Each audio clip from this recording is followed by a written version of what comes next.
എല്ലാവർക്കും നമ്മുടെ പുതിയൊരു വീഡിയോയിലേക്ക് സ്വാഗതം.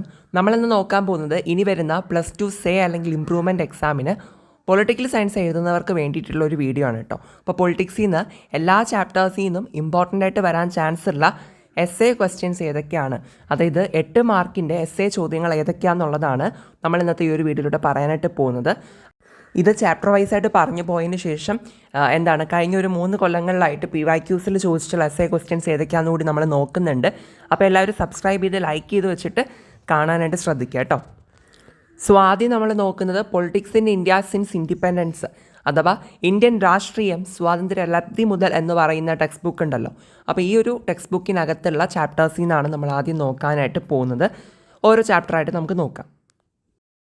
സോ നോക്കിക്കോളൂ, ചാപ്റ്റർ 1 എന്ന് പറയുന്നത് ആദ്യത്തെ ചാപ്റ്ററിൽ നിന്ന് എല്ലാവരും പഠിച്ചിട്ടുള്ള ഒരു ക്വസ്റ്റ്യനാണ്.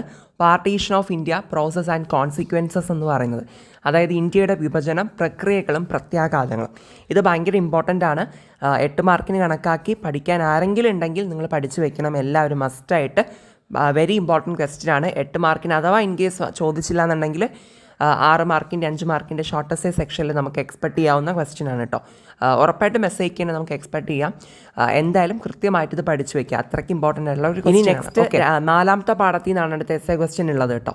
ചൈനീസ് ഇൻവേഷൻ 1962, അതായത് 1962 ചൈനീസ് ആക്രമണത്തെ പറ്റിയിട്ട് 8 മാർക്കിന് ചോദിക്കുന്ന ഒരു ക്വസ്റ്റ്യനാണ്, പഠിച്ചു വെക്കണം. അതുപോലെ തന്നെ ബംഗ്ലാദേശ് വാർ, 1971 ബംഗ്ലാദേശ് യുദ്ധത്തെ പറ്റിയിട്ട് നിങ്ങൾ പഠിക്കുക. ഇതിനോട് അടുത്ത് തന്നെ പാകിസ്ഥാനുമായിട്ട് ഇന്ത്യക്ക് ഉണ്ടായ കുറച്ച് കോൺഫ്ലിക്ട്സിനെ പറ്റിയിട്ടൊരു ടോപ്പിക്ക് പറയുന്നുണ്ട്. അതും ചിലപ്പോഴൊക്കെ ഇതിനോടൊപ്പം ചേർത്ത് ചോദിക്കാറുണ്ട്. പറ്റുന്നുള്ളവർ അതുകൂടി ഒന്ന് വായിച്ചു വയ്ക്കുക. മെയിനായിട്ട് ഈ 2 സംഭവങ്ങൾ നിങ്ങൾ കൃത്യമായിട്ട് എന്ത് ചെയ്യണം, പഠിച്ചു വെച്ചിട്ട് വേണം പോകാനായിട്ട് കേട്ടോ. ഇത് ഈസി ആയിട്ടുള്ള ഒരു കാര്യമാണ്, എല്ലാവർക്കും പഠിക്കാൻ പറ്റുന്ന കാര്യമാണ്. ദെൻ നെക്സ്റ്റ് വരുന്നത് 6ാമത്തെ പാഠമാണ് കേട്ടോ. ആ ഒരു ചാപ്റ്ററിൽ നിന്ന് എമർജൻസി, കോസസ് ആൻഡ് കോൺസിക്വൻസസ്, അടിയന്തരാവസ്ഥ, അതിൻ്റെ കാരണങ്ങൾ എന്താണ്, പ്രത്യാഘാതങ്ങൾ എന്താണെന്ന് ഡീറ്റെയിൽ ആയിട്ട് കൊടുത്തിട്ടുണ്ട്. ഡീറ്റെയിൽ ആയിട്ട് തന്നെ വായിച്ച് വെക്കണം. 8 മാർക്കിന് ചോദിക്കുന്ന ഒരു ക്വസ്റ്റ്യനാണ്, അല്ലെങ്കിൽ ഷോർട്ട് എസ്സേ ലെവലിൽ നമുക്ക് എക്സ്പെക്ട് ചെയ്യാൻ പറ്റുന്ന ഒരു ക്വസ്റ്റ്യനാണ്. ഒരിക്കലും ഈ ഒരു ടോപ്പിക്കിൽ നിന്ന് ക്വസ്റ്റ്യൻ വരാണ്ടൊന്നും ഇരിക്കില്ല കേട്ടോ, അത്രയ്ക്ക് ഇമ്പോർട്ടൻ്റ് ഉള്ളൊരു ടോപ്പിക്കാണ്. അടുത്ത് നമുക്ക് 7ാമത്തെ പാഠമാണ് വരിക. അപ്പോൾ ആ ഒരു 7ാമത്തെ പാഠത്തിൽ പോപ്പുലർ മൂവ്മെൻറ്റ്സിനെ പറ്റിയിട്ടാണല്ലോ പഠിക്കുന്നത്. അപ്പോൾ അതിനകത്ത് കുറേ മൂവ്മെൻറ്റ്സിനെ പറ്റി പഠിക്കുന്നുണ്ട്. അതിൽ നർമ്മദ ബച്ചാവോ ആന്തോളൻ ഒരു 8 മാർക്കിന് കണക്കാക്കി വായിച്ചു വെച്ചിട്ട് പോവുക. PYQസിൽ ചോദിച്ചിട്ടുള്ളൊരു ക്വസ്റ്റ്യനാണ്. പിന്നെ അത് മാത്രമല്ല, വേറെയും കുറച്ച് മൂവ്മെൻറ്റ്സ് ഒക്കെ ഉണ്ടല്ലേ, അതൊക്കെ ഇമ്പോർട്ടൻ്റ് തന്നെയാണ്. പക്ഷെ അതൊക്കെ ഒരു ഷോർട്ട് എസ്സേയിലൊക്കെയാണ് കൂടുതലും കണ്ടിട്ടുള്ളത് കേട്ടോ. മേ ബി ഇനിയിപ്പോൾ 8 മാർക്കിന് വന്നുകൂടാന്നുമില്ല. അപ്പോൾ അത് കൃത്യമായിട്ട് തന്നെ നിങ്ങൾ ആ ഒരു ചാപ്റ്റർ ഫുള്ളായിട്ട് ആ മൂവ്മെൻറ്റ്സിൻ്റെ കാര്യങ്ങളൊക്കെ കൃത്യമായിട്ട് നോക്കിയിട്ട് പോവുക. ആൻറ്റി അറാക്ക് മൂവ്മെൻറ്റും ദളിത് പാന്തേഴ്സും അങ്ങനെയുള്ള കാര്യങ്ങൾ. ഇനി നെക്സ്റ്റ് വരുന്നത് 8ാമത്തെ ചാപ്റ്ററാണ്. അതിനകത്ത് പഞ്ചാബ് പഞ്ചാബ് എന്ന് പറഞ്ഞിട്ടൊരു ടോപ്പിക് ഉണ്ട്. അതായത് പഞ്ചാബിലുണ്ടായ പ്രശ്നങ്ങളൊക്കെ പറ്റിയിട്ട്, ഓപ്പറേഷൻ ബ്ലൂ സ്റ്റാറും Rajiv Gandhi Longowal accord sign ചെയ്തത്, ആ അക്കോർഡിനെ പറ്റിയിട്ടും പഞ്ചാബ് കരാറിനെ പറ്റിയിട്ടൊക്കെ അതിനകത്ത് ഡീറ്റെയിൽ ആയിട്ട് കുറച്ച് കാര്യങ്ങൾ പറയുന്നുണ്ട്. അത് ജസ്റ്റ് ഒന്ന് വായിച്ച് വെക്കുക. 8 മാർക്കിന് ചോദിച്ചില്ലെങ്കിൽ ഷോർട്ട് എസ്സേയിൽ അത് ഉറപ്പായിട്ടും വരും. പിന്നെ നോർത്ത് ഈസ്റ്റ് എന്ന് പറയുന്നത് ഈ ഒരു ചാപ്റ്ററിൽ നിന്ന് മസ്റ്റായിട്ടും എല്ലാവരും പഠിക്കേണ്ട ഒരു ക്വസ്റ്റ്യനാണ്. നോർത്ത് ഈസ്റ്റ് അല്ലെങ്കിൽ വടക്ക് കിഴക്ക് എന്ന് പറയുന്നത് കേട്ടോ. ആ ഒരു ടോപ്പിക് എടുത്താൽ മനസ്സിലാവും. അതിനകത്ത് ഒരു 3 സബ് ടോപ്പിക്സ് ഒക്കെ ഉണ്ട്. അതെല്ലാം നിങ്ങൾ കൃത്യമായിട്ട് വിത്ത് എക്സ്പ്ലനേഷൻ നിങ്ങൾ പഠിച്ചിട്ട് വേണം പോകാനായിട്ട്. PYQസിൽ ചോദിച്ചിട്ടുള്ള ഒരു ക്വസ്റ്റ്യനാണ് നോർത്ത് ഈസ്റ്റ് എന്ന് പറയുന്നത്. നോർത്ത് ഈസ്റ്റ് എന്ന് പറയുമ്പോൾ വടക്ക് കിഴക്കൻ മേഖലയിൽ ഉണ്ടായ പ്രശ്നങ്ങളും കാര്യങ്ങളും ഒക്കെയാണ് പറയുന്നത് കേട്ടോ. പിന്നെ ഈ ഒരു നോർത്ത് ഈസ്റ്റിനെ പറ്റിയിട്ട് പഠിക്കണമെന്നുണ്ട് എങ്കിൽ നമ്മുടെ ചാനൽ ഓൾറെഡി ഒരു വീഡിയോ ഒക്കെ ചെയ്തിട്ടുണ്ട് കേട്ടോ, നോർത്ത് ഈസ്റ്റിനെ പറ്റിയിട്ടൊക്കെ. സോ നിങ്ങൾക്ക് വേണമെങ്കിൽ അത് കണ്ടും പഠിക്കാവുന്നതാണ്. ഇനി നെക്സ്റ്റ് വരുന്നത് കണ്ടംപററി വേൾഡ് പൊളിറ്റിക്സ്, അതായത് സമകാലിക ലോക രാഷ്ട്രീയം എന്ന് പറയുന്ന അടുത്ത പാർട്ട് ടെക്സ്റ്റ് ബുക്ക് ഉണ്ടല്ലോ. അപ്പോൾ ഇതിനകത്ത് നിന്ന് വരുന്ന 8 മാർക്കിൻ്റെ എസ്സേ ക്വസ്റ്റ്യൻസ് ആണ് ഇനി നമ്മൾ നെക്സ്റ്റ് പറയുന്നത്. സോ ഈ ഒരു പാർട്ട് ടെക്സ്റ്റ് ബുക്കിനകത്ത് ഫസ്റ്റ് ചാപ്റ്ററിൽ നിന്ന് വേറെ എസ്സേ ക്വസ്റ്റ്യൻസ് ആയിട്ട് വന്നിട്ടില്ല, ഷോർട്ട് എസ്സേ ലെവലിലൊക്കെ തന്നെയാണ് വരിക.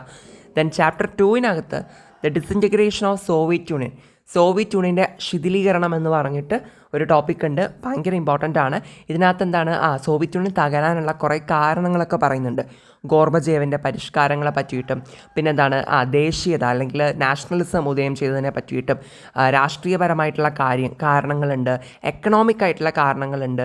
അങ്ങനെയൊക്കെ കുറേ കാരണങ്ങൾ പറയുന്നുണ്ട് എന്തുകൊണ്ട് സോവിയറ്റ് യൂണിയൻ തകർന്നു പോയി എന്നുള്ളതിന് വേണ്ടിയിട്ട്. അപ്പോൾ ആ കാരണങ്ങൾ എന്തൊക്കെയാണെന്നുള്ളത് കൃത്യമായിട്ട് എക്സ്പ്ലനേഷനോടുകൂടി നിങ്ങൾ പഠിച്ചു വയ്ക്കണം. അതാണ് നമുക്ക് എസ്സേയിൽ മെയിനായിട്ട് എഴുതേണ്ടത്. പ്രത്യേകിച്ച് ആ ഗോർബച്ചേവിൻ്റെ പരിഷ്കാരങ്ങൾ എല്ലാവരും വായിച്ചു വെച്ചിട്ട് വേണം പോകാനായിട്ട് കേട്ടോ. പിന്നെ അത് മാത്രമല്ല, ഈ ഒരു സോവിയറ്റ് യൂണിയൻ തകർന്നതിന് ശേഷമുണ്ടായ കുറച്ച് പ്രത്യാഘാതങ്ങൾ, കോൺസിക്വൻസസിനെ കുറിച്ചുകൂടി പറയുന്നുണ്ട്. അതും നിങ്ങളൊന്ന് വായിച്ചു വെക്കണം. അതും നമുക്ക് ഈ ഒരു എസ്സേയുടെ അകത്ത് ഇൻക്ലൂഡ് ആക്കാൻ പറ്റുന്ന ഒരു കാര്യമാണ്. ഓക്കെ, ഇത് ഇമ്പോർട്ടൻ്റ് ആണ്. 8 മാർക്കിന് വന്നില്ലെങ്കിൽ ഉറപ്പായിട്ടും ഷോർട്ട് എസ്സേയുടെ സെക്ഷനിൽ ചോദിക്കുന്ന ഒരു ക്വസ്റ്റ്യൻ ആണ് കേട്ടോ. അപ്പോൾ എല്ലാവരും കൃത്യമായിട്ട് ഇത് പഠിച്ചു വെച്ചിട്ട് വേണം പോകാനായിട്ട്. ഇനി നമുക്ക് മൂന്നാമത്തെ പാഠത്തിനകത്ത്, അതായത് ഈ ഒരു കണ്ടംപററി വേൾഡ് പൊളിറ്റിക്സ് എന്ന് പറയുന്ന ടെക്സ്റ്റ് ബുക്കിനകത്ത് 3rd ചാപ്റ്ററിനകത്ത് വരുന്ന ഒരു പ്രധാന എസ്സേ ചോദ്യമാണ് US ഹെജ്മണി. ഓക്കെ, അമേരിക്കൻ അധീശത്വം എന്ന് പറയുന്നത്, അതായത് ഹാർഡ് പവർ സോഫ്റ്റ് പവർ എന്നൊക്കെ പറഞ്ഞിട്ട് പഠിച്ചിട്ടുണ്ടാവുമല്ലോ, ആ ഒരു ടോപ്പിക്കാണ് ഇത്. 8 മാർക്കിന് ചോദിക്കുകയാണെങ്കിൽ ചിലപ്പോൾ എന്താ പറയുക, ഹെജ്മണീനെ പറ്റിയിട്ട് എഴുതാൻ വേണ്ടിയിട്ട് ചോദിക്കാം, അല്ലെങ്കിൽ ഇത് ഷോർട്ട് എസ്സേ ആയിട്ട് ചോദിക്കാം, എങ്ങനെ വേണം ചോദിക്കാം. ഓക്കെ, അപ്പോൾ 8 മാർക്കിന് കണക്കാക്കി തന്നെ പഠിക്കേണ്ട ഒരു ടോപ്പിക്കാണ് കേട്ടോ ഇത്. 8 മാർക്കിനും ചോദിച്ചിട്ടുള്ളത് കൊണ്ടാണ് ഇത് ആ ഒരു ലെവലിൽ തന്നെ പഠിച്ചു വെക്കണം എന്നുകൂടി പറയുന്നത്. ഓക്കെ, ഇനി നോക്കൂ, 4ാമത്തെ പാഠമാണ് വരുന്നത്. അതിനകത്ത് യൂറോപ്യൻ യൂണിയൻ എന്താണെന്നും ആസിയാൻ എന്താണെന്നും ചൈനീസ് എക്കോണമിയുടെ വളർച്ചയെ പറ്റിയിട്ടും ഒക്കെ പറയുന്നുണ്ട്. ഓക്കെ, അപ്പോൾ ഈ 3 കാര്യങ്ങളാണ് ആ ചാപ്റ്ററിനകത്ത് മെയിനായിട്ട് പറയുന്നത്. ഇത് 3ഉം കണക്ട് ചെയ്തിട്ട് എസ്സേ ആയിട്ടും ചോദിക്കാറുണ്ട് കേട്ടോ 8 മാർക്കിന്. ചിലപ്പോൾ എവിടെ ശ്രദ്ധിക്കുക, എന്താണ് യൂറോപ്യൻ യൂണിയനെ പറ്റിയിട്ട് മാത്രമായിട്ട് 8 മാർക്കിന് ചോദിക്കാം. ഓക്കെ, അല്ലെങ്കിൽ യൂറോപ്യൻ യൂണിയനും ആസിയാനും രണ്ടും കൂടി വെച്ചിട്ട് എസ്സേക്ക് ചോദിക്കാം. ഓക്കെ, അല്ലെങ്കിൽ ചൈനീസ് എക്കോണമി മാത്രമായിട്ട് സെപ്പറേറ്റ്ലി എസ്സേക്ക് ചോദിക്കാം. എങ്ങനെ വേണോ ചോദിക്കാം. അപ്പോൾ ഈ ഒരു 3 ടോപ്പിക്കും എല്ലാവരും കൃത്യമായിട്ട് പഠിച്ചു വെച്ചിട്ട് പോവുക. ഓക്കെ, ഇനി എസ്സേക്ക് വന്നില്ലെങ്കിൽ ഞാൻ നേരത്തെ പറഞ്ഞോളൂ, ഇതിൽ ഏത് ടോപ്പിക്സ് വേണോ എടുത്തിട്ട് ഷോർട്ട് എസ്സേയുടെ സെക്ഷനിലും ചോദിക്കാം. ഓക്കെ, അപ്പോൾ അതുകൊണ്ട് തന്നെ ഇത് 3ഉം സ്കിപ്പ് ചെയ്യാനായിട്ട് നമുക്ക് പറ്റത്തില്ല. കൃത്യമായിട്ട് നോക്കിയിട്ട് പോവാം. മലയാളത്തിലും ഇങ്ങനെ തന്നെയാണ് പറയുക, അല്ലേ, യൂറോപ്യൻ യൂണിയൻ, ആസിയൻ, പിന്നെ ചൈനീസ് സമ്പദ് വ്യവസ്ഥ. ഓക്കെ, അതുകൊണ്ടാണ് മലയാളത്തിൽ വേറെ ഞാൻ പ്രത്യേകിച്ച് എഴുതാത്തത് കേട്ടോ. അപ്പോൾ എല്ലാവരും ഈ ഒരു ചാപ്റ്റർ എടുത്ത് നോക്കുക കേട്ടോ. ഈ 3 കാര്യങ്ങൾ നിങ്ങൾ നോക്കിയിട്ട് വേണം പോകാനായിട്ട്. ഇനി നമുക്ക് അടുത്ത് വരുന്നത് 5ാമത്തെ പാഠമാണ്. അതിനകത്ത് ഇന്ത്യ ആൻഡ് ഇറ്റ്സ് നെയ്ബേഴ്സ്, ഇന്ത്യയും അതിൻ്റെ ഇതര അയൽ രാജ്യങ്ങളും. അപ്പോൾ ആ ഒരു ചാപ്റ്ററിനകത്ത് പ്രത്യേകിച്ച് പറയുന്നത് എന്താണ്, സൗത്ത് ഏഷ്യയിലുള്ള മീൻസ് ഇന്ത്യയുടെ അയൽ രാജ്യങ്ങളെ പറ്റിയിട്ട് തന്നെയാണ് അതിനകത്ത് പറയുന്നത്. ഓക്കെ, സോ ഇന്ത്യക്ക് പാകിസ്ഥാനുമായിട്ടുള്ള റിലേഷൻ എങ്ങനെയാണ്, ബംഗ്ലാദേശുമായിട്ടുള്ള റിലേഷൻ എങ്ങനെയാണ്, ദെൻ എന്താണ് ശ്രീലങ്ക ആയിട്ടുള്ള റിലേഷൻ എന്താണ്, അങ്ങനെ അയൽ രാജ്യങ്ങളുമായിട്ട് ബന്ധപ്പെട്ടുള്ള കാര്യങ്ങളാണ് പറയുന്നത്. ആ കാര്യങ്ങളൊക്കെ നമ്മൾ എഴുതിയാലാണ് ഇതിന് ഉത്തരമാവത്തുള്ളൂ. അപ്പോൾ ആ ഒരു ചാപ്റ്റർ, ഈ ഒരു ക്വസ്റ്റ്യൻ പഠിക്കുക എന്ന് പറയുമ്പോൾ അതിൻ്റെ അർത്ഥം ആ ചാപ്റ്റർ ഫുള്ളി ഒന്ന് പഠിക്കുക എന്നുള്ളത് തന്നെയാണ്. കാരണം അതിനകത്ത് ഫുള്ളി പറയുന്നത്, ആകെപ്പാടെ പറയുന്നത് എന്ത് തന്നെയാണ്, ഇന്ത്യക്ക് നെയ്ബർ കൺട്രീസ് ആയിട്ടുള്ള റിലേഷനെ പറ്റിയിട്ടുള്ള കാര്യമൊക്കെ തന്നെയാണ് പറയുന്നത് കേട്ടോ. അപ്പോൾ അത് നിങ്ങൾക്ക് പറ്റുന്ന പോലെ 8 മാർക്കിന് കണക്കാക്കി പഠിച്ചിട്ട് പോവുക. പിന്നെ ഇത് കൂടുതലും എനിക്ക് തോന്നുന്നു ഷോർട്ട് എസ്സേ ആയിട്ടോ ഒക്കെ വരാനും ചാൻസ് ഉള്ള ഒരു ക്വസ്റ്റ്യൻ കൂടിയാണ് 8 മാർക്കിന് വന്നില്ല എന്നുണ്ടെങ്കിൽ കേട്ടോ. ഓക്കെ, എന്തായാലും 8 മാർക്കിന് കണക്കാക്കി പഠിച്ച് വെക്കുക. അപ്പോൾ എങ്ങനെ ചോദിച്ചാലും നമുക്ക് ആൻസർ ചെയ്യാൻ പറ്റുമല്ലോ. ഓക്കെ, ഇനി നെക്സ്റ്റ് വരുന്നത് 6ാമത്തെ പാഠമാണ്. അതിനകത്ത് റിഫോം ഓഫ് ദ UN, ഐക്യരാഷ്ട്ര സംഘടനയുടെ നവീകരണം എന്ന് പറഞ്ഞിട്ടൊരു ടോപ്പിക് ഉണ്ട്. ഇത് ആക്ച്വലി കോൾഡ് വാറില്ലേ, അതായത് ശീതയുദ്ധം. ഓക്കെ, കോൾഡ് വാറിന് ശേഷമുള്ള റിഫോംസിനെ പറ്റിയിട്ടാണ് പറയുന്നത്. അപ്പോൾ ഇത് ഒരു 8 മാർക്കിൻ്റെ എസ്സേ ടോപ്പിക്കാണ്, അല്ലെങ്കിൽ ഷോർട്ട് എസ്സേ, നേരത്തെ പറഞ്ഞല്ലോ ആ രീതിക്കും ചോദിക്കാം. ഓക്കെ, എനിവേ ഇത് എസ്സേക്ക് ചോദിക്കുമ്പോഴായാലും ഷോർട്ട് എസ്സേ ആയിട്ട് ചോദിച്ചാലും ഒക്കെ ഇതിനകത്ത് ആ റിഫോംസിനെ പറ്റിയിട്ട് നമ്മൾ പറയണം. പിന്നെ ഇതിൽ സ്ട്രക്ചേഴ്സിലും പ്രോസസ്സിലൊക്കെ കൊണ്ടുവന്ന കുറേ നവീകരണങ്ങളെ പറ്റിയിട്ടൊക്കെ പറയുന്നുണ്ട്. അപ്പോൾ ആ ഒരു ടോപ്പിക്ക് നിങ്ങൾക്ക് ടെക്സ്റ്റ് ബുക്ക് നോക്കുമ്പോൾ മനസ്സിലാവും കേട്ടോ, വായിക്കുമ്പോൾ കുറേ കാര്യങ്ങൾ പറയുന്നുണ്ട്. അപ്പോൾ അതെല്ലാം നമ്മളവിടെ ആൻസർ ചെയ്യണം കേട്ടോ, എങ്കിലാണ് നമുക്കവിടെ ഫുൾ മാർക്ക് കിട്ടത്തുള്ളൂ. ഓക്കെ, ഇനി നമുക്ക് 7ാമത്തെ പാഠം വരുന്നുണ്ട്. അതിനകത്ത് സെക്യൂരിറ്റീനെ പറ്റിയിട്ടാണല്ലോ ആ ഒരു ചാപ്റ്ററിനകത്ത് പഠിക്കുന്നത്. അപ്പോൾ അവിടെ ന്യൂ സോഴ്സസ് ഓഫ് ത്രെറ്റ്സ്, ഭീഷണിയുടെ പുതു ഉറവിടങ്ങളെന്ന് പറയുന്നൊരു ടോപ്പിക്കുണ്ട്. ഇത് കൃത്യമായിട്ട് പഠിച്ചു വെക്കുക. 8 മാർക്കിന് അങ്ങനെയും ചോദിക്കാം. 8 മാർക്കിന് ചോദിച്ചില്ലെങ്കിൽ എവിടെയെങ്കിലും ക്വസ്റ്റ്യൻ പേപ്പറിൽ ഈ ഒരു ചോദ്യം കാണാണ്ടിരിക്കില്ല കേട്ടോ. കാരണം അങ്ങനെ PYQസിലൊക്കെ കണ്ടിട്ടുള്ള ഒരു ചോദ്യമാണ്. ഷോർട്ട് എസ്സേ ആയിട്ടോ അല്ലാണ്ട് വേറെ ചെറിയ മാർക്കിൻ്റെ ഇതിലായിട്ടോ ഒക്കെ എസ്സേക്കും ചോദിച്ചിട്ടുള്ള ഒരു ക്വസ്റ്റ്യനാണ്. അപ്പോൾ ന്യൂ സോഴ്സസ് ഓഫ് ത്രെറ്റ്സ് കൃത്യമായിട്ട് നിങ്ങൾ നോക്കിയിട്ട് പോകണം. എളുപ്പമുള്ളൊരു ചോദ്യമാണ്. ആൻഡ് പിന്നെ ഇതിനകത്ത് തന്നെ സെക്യൂരിറ്റീനെ പറ്റിയിട്ടുള്ള കാര്യങ്ങളൊക്കെ ഭയങ്കര ഇമ്പോർട്ടൻ്റ് ആണ് കേട്ടോ. ഷോർട്ട് എസ്സേക്കൊക്കെ ഈ ഒരു ചാപ്റ്ററിൽ നിന്നൊക്കെ അങ്ങനെ അത്യാവശ്യം ക്വസ്റ്റ്യൻസ് ഒക്കെ വരാറുണ്ട്. അപ്പോൾ എന്തായാലും ഈ ഒരു ടോപ്പിക്ക് പ്രത്യേകിച്ചൊന്ന് നിങ്ങളൊന്ന് നോക്കിയിട്ട് പോകേണ്ട ഒരു ടോപ്പിക് കൂടിയാണ്. ഓക്കെ, ദെൻ നമ്മുടെ ലാസ്റ്റ് ചാപ്റ്ററാണ് 9ാമത്തെ പാഠം. അവിടെ ഗ്ലോബലൈസേഷൻ കോസസ് ആൻഡ് കോൺസിക്വൻസസ്, അതായത് ആഗോളവൽക്കരണം കാരണങ്ങളും പ്രത്യാഘാതങ്ങളും കൃത്യമായിട്ട് പഠിച്ചു വയ്ക്കുക. ആക്ച്വലി ഞാനതൊന്ന് പറഞ്ഞുതരാം. ഗ്ലോബലൈസേഷൻ്റെ കോസസ് എന്ന് പറഞ്ഞിട്ട് ആദ്യം നമുക്ക് പഠിക്കാനുണ്ട്. അത് നിങ്ങൾ കൃത്യമായിട്ട് എന്തൊക്കെയാണ് ആഗോളവൽക്കരണം ഉണ്ടാവാനുള്ള കാരണങ്ങൾ, ആ കാര്യമൊക്കെ നിങ്ങൾ കൃത്യമായിട്ട് ഒരു മീൻസ് പഠിച്ചു വെക്കുക. കോൺസിക്വൻസ് പറയുമ്പോൾ 3 കോൺസിക്വൻസിനെ പറ്റിയിട്ടാണ് പ്രധാനമായിട്ട് നമുക്ക് പഠിക്കാനുള്ളത്. പൊളിറ്റിക്കൽ, എക്കണോമിക്, സോഷ്യൽ കോൺസിക്വൻസസ്, അങ്ങനെ 3 കോൺസിക്വൻസസിനെ പറ്റിയിട്ട് പഠിക്കാനുണ്ട്. ഇവിടെ ശ്രദ്ധിക്കേണ്ട ഒരു കാര്യം, ചിലപ്പോൾ ഞാൻ ഈ കാണിച്ചിരിക്കുന്ന പോലെ മുഴുവനായിട്ട് നമുക്ക് 8 മാർക്കിന് ചോദിക്കാം. അല്ലെങ്കിൽ ഗ്ലോബലൈസേഷൻ്റെ പൊളിറ്റിക്കൽ കോൺസിക്വൻസിനെ പറ്റിയിട്ടും എക്കണോമിക് കോൺസിക്വൻസിനെ പറ്റിയിട്ടും മാത്രമായിട്ട് ചോദിക്കാം. ഓക്കെ, അങ്ങനെ എങ്ങനെ വേണോ നമുക്ക് ചോദിക്കാം, മീൻസ് ചോദ്യം വരാനുള്ള ചാൻസ് ഉണ്ട്. അപ്പോൾ നിങ്ങൾ എന്തൊക്കെ ചെയ്യേണ്ടതെന്ന് വെച്ചിട്ടുണ്ടെങ്കിൽ ഈ ഒരു കോഴ്സസും ദെൻ ഓൾസോ അതിൻ്റെ 3 കോൺസിക്വൻസിനെ പറ്റിയിട്ടും ബൈ ഹാർട്ട് ചെയ്തിട്ട് പോവുക. ഓക്കെ, അപ്പോൾ അങ്ങനെയാണെങ്കിൽ എങ്ങനെ നമുക്ക് ചോദിച്ചു കഴിഞ്ഞാൽ നമുക്ക് ആൻസർ ചെയ്യാൻ പറ്റുമല്ലോ. ഓക്കെ, 8 മാർക്കിന് വന്നില്ല എന്നുണ്ടെങ്കിൽ ഇത് ഷോർട്ട് എസ്സേക്കും ചോദിക്കുന്ന ഒരു ടോപ്പിക്കാണ് കേട്ടോ. ഓക്കെ, അതുകൊണ്ട് തന്നെ ഇത് പഠിക്കുന്നത് ഒരിക്കലും വേസ്റ്റായി പോകത്തില്ല. ഓക്കെ, അപ്പോൾ ഇത്രയൊക്കെയാണ് നമുക്ക് മെയിനായിട്ട് ചാപ്റ്റർ വൈസായിട്ട് പറയാനുള്ള ഇമ്പോർട്ടൻ്റ് ആയിട്ടുള്ള എസ്സേ ക്വസ്റ്റ്യൻസ് എന്ന് പറയുന്നത്. ഓക്കെ, 8 മാർക്കിന് ചോദിക്കാൻ ചാൻസ് ഉള്ള ക്വസ്റ്റ്യൻസ് എന്ന് പറയുന്നത്. ഇനി നമുക്ക് നോക്കാൻ പോകുന്നത് കഴിഞ്ഞ ഒരു 3 കൊല്ലങ്ങളിലായിട്ട് ചോദിച്ചിട്ടുള്ള എസ്സേ ക്വസ്റ്റ്യൻസ് ഏതൊക്കെയാണ്. ഈ ഒരു കഴിഞ്ഞ 2025 സേ ഇംപ്രൂവ്മെൻറ്റ് എക്സാമിന് പൊളിറ്റിക്സിൽ നിന്ന് ചോദിച്ചിട്ടുള്ള എസ്സേ ക്വസ്റ്റ്യൻ നമുക്കൊന്ന് നോക്കി നോക്കാം കേട്ടോ. 8 മാർക്കിൻ്റെ ക്വസ്റ്റ്യൻ മാത്രമാണ് കേട്ടോ ഇപ്പോൾ ഞാൻ നോക്കാനായിട്ട് പോകുന്നത്. നമ്മളതാണല്ലോ ഇന്നത്തെ ഒരു വീഡിയോ എന്ന് പറയുമ്പോൾ. ഓക്കെ, അപ്പോൾ എവിടെ നോക്കൂ, ഈ ഒരു സെക്ഷനിൽ causes and consequence of Indo Pak war 1971. Okay, നമ്മൾ ബംഗ്ലാദേശ് യുദ്ധം എന്ന് പറഞ്ഞില്ലേ. ഓക്കെ, അത് ആക്ച്വലി ബംഗ്ലാദേശ് റിലേറ്റഡ് ആയിട്ടാണെങ്കിലും ഇന്ത്യയും പാകിസ്ഥാൻ തമ്മിലുള്ള ഒരു യുദ്ധമായിരുന്നു. അത് ആ ഒരു ടോപ്പിക്ക് വായിക്കുമ്പോൾ അത് മനസ്സിലാക്കാനായിട്ട് പറ്റും കേട്ടോ. എന്തായാലും 1971 എന്ന് നമുക്ക് വർഷം മെൻഷൻ ചെയ്തിട്ടുണ്ട്.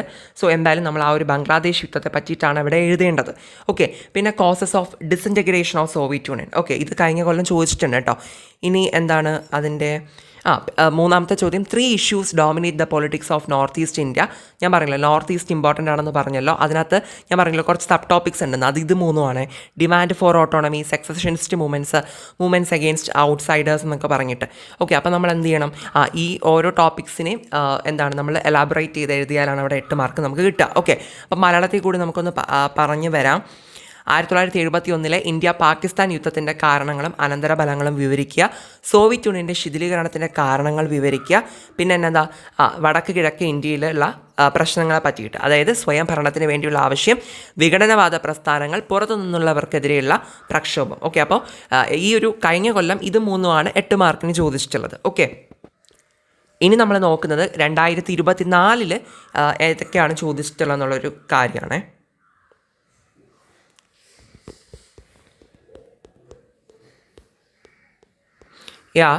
Process and consequence of partition of India, പാർട്ടീഷനെ പറ്റി ചോദിച്ചിട്ടുണ്ട്. പിന്നെ നോക്കൂ, European union and ASEAN are the emerging alternative centre of powers, ഇവരുടെ assess their possible role in future world എന്ന് യൂറോപ്യൻ യൂണിയൻ ആസിയാൻ റിലേറ്റഡ് ആയിട്ട് ചോദിച്ചിട്ടുണ്ട്. പിന്നെ causes for the declaration of national emergency in India and evaluate its consequences. Okay, അപ്പോൾ എമർജൻസിനെ പറ്റിയിട്ടാണ് ചോദിച്ചിട്ടുള്ളത് കേട്ടോ. ഇതൊക്കെ ഇനിയും വരാൻ ചാൻസ് ഉള്ളത് തന്നെയാണ്. അപ്പോൾ മലയാളത്തിൽ പറയുമ്പോൾ ഇന്ത്യ വിഭജനവുമായി ബന്ധപ്പെട്ട അതിൻ്റെ പ്രക്രിയയും അനന്തരഫലങ്ങളും ചോദിച്ചു. യൂറോപ്യൻ യൂണിയൻ ആസിയാനെ പറ്റി ചോദിച്ചിട്ടുണ്ട്. ഇന്ത്യൻ ദേശീയ അടിയന്തരാവസ്ഥ പ്രഖ്യാപിക്കാനുള്ള കാരണങ്ങളും അതിൻ്റെ അനന്തരഫലങ്ങളും എഴുതുക എന്നുള്ള രീതിക്കും 8 മാർക്കിന് ചോദിച്ചിട്ടുണ്ട്. ഇത് 2024 ചോദ്യപേപ്പറിലാണ് ഈ 3 ക്വസ്റ്റ്യൻസ് വന്നിട്ടുള്ളത്. ഓക്കെ, ഇനി നോക്കിയേ 2023 പൊളിറ്റിക്കൽ സയൻസ് സേ ഇംപ്രൂവ്മെൻറ്റ് എക്സാമിന് ഏതൊക്കെ ക്വസ്റ്റ്യൻസ് വന്നിട്ടുണ്ട് 8 മാർക്കിന് എന്നുള്ളത് നമുക്ക് നോക്കാം. വീണ്ടും process and consequences of partition ചോദിച്ചിട്ടുണ്ട്. എമർജൻസിയുടെ കാര്യം ഇവിടെ ഹിൻസായിട്ട് കൊടുത്തിട്ടുണ്ട്. ഈ ഹിൻസായിട്ട് കൊടുത്തിട്ടുള്ളത് എമർജൻസി ഡിക്ലെയർ ചെയ്യാനുള്ള കോസസ് ഉണ്ടല്ലോ, കാരണങ്ങളാണ് ഇവിടെ ഹിൻസായിട്ട് കൊടുത്തിട്ടുള്ളത് കേട്ടോ. ദെൻ പിന്നെന്താണ്, major causes led to the disintegration of Soviet Union, അതിൻ്റെ ആ കോസസ് ഹിൻസായിട്ട് ഇവിടെ കൊടുത്തിട്ടുണ്ട്. ഓക്കെ, സോ അപ്പം നമുക്ക് മലയാളം കൂടി നോക്കാം. വിഭജനവുമായി ബന്ധപ്പെട്ട പ്രക്രിയ അനന്തരഫലങ്ങൾ ചോദിച്ചിട്ടുണ്ട്. അടിയന്തരാവസ്ഥ ചോദിച്ചിട്ടുണ്ട്. പിന്നെന്താണ്, സോവിയറ്റ് യൂണിയൻ്റെ തകർച്ചയിലേക്ക് നയിച്ച കാരണങ്ങളെ പറ്റിയിട്ടും ഇവിടെ ചോദിച്ചിട്ടുണ്ട് കേട്ടോ. അപ്പോൾ ഇതൊക്കെ കണ്ടോ, വീണ്ടും റിപ്പീറ്റ് ചെയ്ത് ഈ 2023 ചോദിച്ച തന്നെ 24 ക്വസ്റ്റ്യൻ പേപ്പറിൽ നമ്മൾ കണ്ടതാണ് ആ വിഭജനവും അടിയന്തരാവസ്ഥയായിട്ട് റിലേറ്റ് ചെയ്തിട്ടുള്ള ക്വസ്റ്റ്യൻസ് ഒക്കെ. ഓക്കെ, അപ്പോൾ അതൊക്കെ ഇനിയും വരാൻ ചാൻസ് ഉണ്ട്.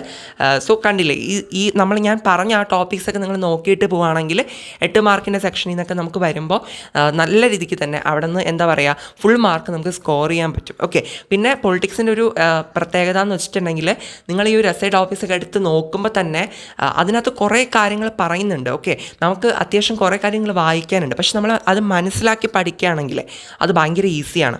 ഓക്കെ, ഐ തിങ്ക് എൻ്റെ ഒരു ഇത് വെച്ചിട്ട് പറയുകയാണെങ്കിൽ ഹിസ്റ്ററിനേക്കാളും എക്കണോമിക്സിനേക്കാളും ഈ ഒരു കാര്യം എന്താണ് നമുക്ക് അത് മനസ്സിലാക്കിയെടുക്കാൻ ഈസിയാണ് കേട്ടോ. വെറുതെ തള്ളുകയാണെന്നൊന്നും പറയരുത് കേട്ടോ. ഞാനിപ്പോൾ ഡിഗ്രി ചെയ്യുന്നത് പൊളിറ്റിക്കൽ സയൻസിലാണ്. അപ്പോൾ എനിക്ക് കൂടുതലായിട്ടൊരു ഇഷ്ടമുണ്ട് പൊളിറ്റിക്സിനോട്. എനിവേ, എന്തായാലും നിങ്ങൾ പറ്റുന്ന പോലെ നിങ്ങൾ പഠിച്ചു വെക്കുക. എനിക്ക് പറയാനുള്ളൊരു കാര്യം എന്താണെന്ന് വെച്ചിട്ടുണ്ടെങ്കിൽ ഈ ഒരു എസ്ഐ ക്വസ്റ്റ്യൻസ് പഠിക്കുമ്പോൾ നിങ്ങൾ ആ കാര്യം എന്താണെന്നുള്ളത് മലയാളത്തിലായാലും ജസ്റ്റ് നിങ്ങളുടേതായിട്ടുള്ളൊരു ലാംഗ്വേജിൽ മനസ്സിലാക്കി വയ്ക്കുക. ഓക്കെ, എന്നിട്ട് നിങ്ങൾക്ക് പറ്റുന്ന രീതിയിൽ തന്നെ നിങ്ങൾ സ്വന്തമായിട്ട് തന്നെ എഴുതാനായിട്ട് ശ്രമിക്കുക കേട്ടോ. ടെക്സ്റ്റിലെ സെൻറ്റൻസ് അതുപോലെ കോപ്പി ചെയ്ത് എഴുതണമെന്ന് ആരും പറഞ്ഞിട്ടില്ല. ഓക്കെ, നമുക്ക് ആ ആശയം എന്താണോ അത് മാത്രം അവിടെ നമ്മൾ എഴുതി കൊടുത്താൽ മതി. ഓക്കെ, ദെൻ എഴുതുമ്പോഴും അത്യാവശ്യം നന്നായിട്ട് തന്നെ പാരഗ്രാഫ് തിരിച്ചൊക്കെ നിങ്ങൾ എഴുതാനായിട്ട് നോക്കുക. 8 മാർക്കിനാണല്ലോ. ഓക്കെ, അപ്പോൾ അത്യാവശ്യം കുറച്ച് കാര്യങ്ങളൊക്കെ എഴുതിയാൽ തന്നെയാണ് നമുക്ക് അവിടെ മാർക്ക് കിട്ടുള്ളൂ. പക്ഷെ നമ്മൾ കറക്റ്റായിട്ട് എഴുതുകയാണെങ്കിൽ ഫുൾ മാർക്ക് കിട്ടുകയും ചെയ്യും. ഓക്കെ, അങ്ങനെ മാർക്കൊന്നും കുറയ്ക്കത്തില്ല. കാരണം നമ്മൾ കറക്റ്റായിട്ടുള്ള ആൻസർ എഴുതിയിട്ടുണ്ടെങ്കിൽ ഉറപ്പായിട്ട് മാർക്ക് കിട്ടുകയും ചെയ്യും കേട്ടോ. സോ അതുകൊണ്ട് തന്നെ മാക്സിമം പറ്റുന്ന പോലെ ഈ ടോപ്പിക്സൊക്കെ നിങ്ങൾ വായിച്ച് പഠിക്കാനായിട്ട് നോക്കുക. ഓക്കെ, ഞാൻ പറഞ്ഞല്ലോ 8 മാർക്കിന് വന്നില്ലെങ്കിൽ ഇതൊക്കെ ഷോർട്ട് എസ്സേയുടെ സെക്ഷനിലും വരും. അപ്പോൾ എങ്ങനെയായാലും നിങ്ങൾക്ക് യൂസ്ഫുൾ ആയിരിക്കും ഇതൊക്കെ പഠിച്ച് വെച്ച് കഴിഞ്ഞാൽ. ഓക്കെ, അപ്പോൾ അത്രയേ ഉള്ളൂ നമ്മുടെ ഇന്നത്തെ ഈ ഒരു വീഡിയോ എന്ന് പറയുന്നത്. ഇനി നിങ്ങൾക്ക് ഈ പറഞ്ഞതുമായിട്ട് റിലേറ്റ് ചെയ്തിട്ട് എന്തെങ്കിലും ഡൗട്ട്സ് ഉണ്ടെന്നുണ്ടെങ്കിൽ കമൻറ്റ് സെക്ഷനിൽ അറിയിക്കുക. അത് റിപ്ലൈ തരുന്നതായിരിക്കും. പിന്നെ പൊളിറ്റിക്സ് റിലേറ്റഡ് ആയിട്ട് കുറച്ച് വീഡിയോസൊക്കെ നമ്മൾ ആ ഒരു നിങ്ങളുടെ ആ +2 ടൈമിലൊക്കെ ചെയ്തിട്ടുണ്ട് കേട്ടോ. അപ്പോൾ അതിൻ്റെയൊക്കെ ഒരു പ്ലേലിസ്റ്റായിട്ട് +2 പൊളിറ്റിക്സ് എന്ന് പറഞ്ഞ് പ്ലേലിസ്റ്റ് സെക്ഷനിൽ അവൈലബിൾ ആണ്. ആവശ്യമുള്ളവർക്ക് കയറി നോക്കാം. ഞാൻ നേരത്തെ പറഞ്ഞ പോലെ നോർത്ത് ഈസ്റ്റിനെ പറ്റിയിട്ടും ഇന്ത്യ ചൈന യുദ്ധത്തെ പറ്റിയിട്ടുമൊക്കെ പിന്നെ പാർട്ടീഷനെ പറ്റിയിട്ടുമൊക്കെ നമ്മൾ ക്ലാസ്സസ് എടുത്തിട്ടുണ്ട്. അന്നത്തെ ആ പ്ലേലിസ്റ്റിനകത്ത് അതൊക്കെ ഉണ്ട് കേട്ടോ. അപ്പോൾ ജസ്റ്റ് നിങ്ങളൊന്ന് ചെക്ക് ചെയ്ത് നോക്കുക. ആവശ്യമുള്ള വീഡിയോസൊക്കെ എടുത്ത് കണ്ടു നോക്കുക കേട്ടോ. ഓക്കെ, പിന്നെ നിങ്ങൾക്ക് ഇത് യൂസ്ഫുൾ ആയിട്ടുണ്ടെന്നുണ്ടെങ്കിൽ ഫ്രണ്ട്സിനൊക്കെ ഷെയർ ചെയ്ത് കൊടുക്കുക, ലൈക്ക് ചെയ്യുക, സബ്സ്ക്രൈബ് ചെയ്യുക, ഹൈപ്പ് തരാനും മറന്നു പോരുത് കേട്ടോ. അപ്പോൾ അത്രയേ ഉള്ളൂ. ഇനി നിങ്ങൾക്ക് ഏതെങ്കിലും ടൈപ്പ് ഓഫ് വീഡിയോസ് ആവശ്യമുണ്ടെന്നുണ്ടെങ്കിൽ അതുകൂടി കമൻറ്റ് സെക്ഷനിൽ അറിയിക്കുക. ഓക്കെ, പിന്നെ ഹിസ്റ്ററി സോഷ്യോളജി പറഞ്ഞിട്ടുണ്ട്. അതൊക്കെ നമ്മൾ വരുന്ന ദിവസങ്ങളിൽ ചെയ്യുന്നുണ്ടായിരിക്കും കേട്ടോ. ഓക്കെ, അപ്പോൾ അത്രയേ ഉള്ളൂ. Thank you.